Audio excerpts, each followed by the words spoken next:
I am Father Dion, the Post-Catholic Chaplain of the Headquarters and Headquarters Support Group of the Philippine Army. And this is Salita ng Diyos, ang ating gabay. Today is Tuesday, August 5, 2025 of the 18th week in Ordinary Time. Today's scriptural readings remind us that both internal and external storms will come.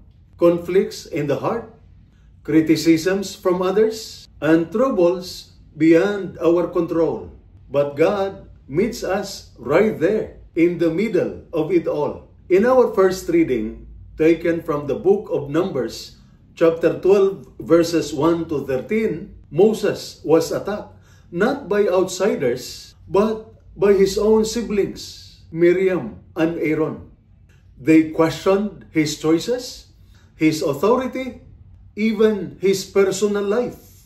But instead of fighting back, Moses remained humble. The scripture says, Moses was very humble, more than anyone on earth. Sometimes, like Moses, we are misunderstood by family, by peers, even by people we try to serve. But the message is this: don't fight fire with fire. Stay calm. God sees everything. Let Him defend you. And when Miriam suffered because of her own action, what did Moses do? He did not celebrate her punishment. He prayed for her healing. That is spiritual maturity. Being hurt, but still choosing compassion. In the Gospel reading, taken from the Gospel of Matthew, chapter 14, verses 22 to 36, the disciples were in a boat, tossed by strong winds and waves. They were experienced fishermen, but they were afraid. Jesus came to them, walking on water, not to impress them, but to show, I am here. Do not be afraid. Peter, full of faith, said, Lord, if it is you, let me come to you on the water. Jesus said, come. Peter walked until he took his eyes off Jesus and focused on the storm. Then he sank. Isn't that what happened to us?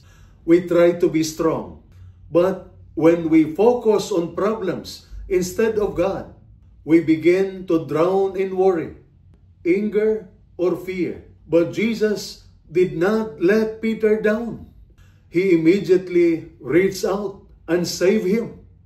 God may allow storms, but He never abandons us. Whether it's criticisms like Moses faced, or storms like Peter saw, God remains constant, calm, and close. He calls us to respond not with panic, but with trust. Not with retaliation, but with prayer.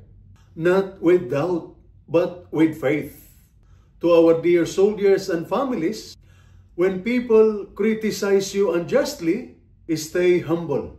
When challenges hit you hard, keep your eyes on Jesus.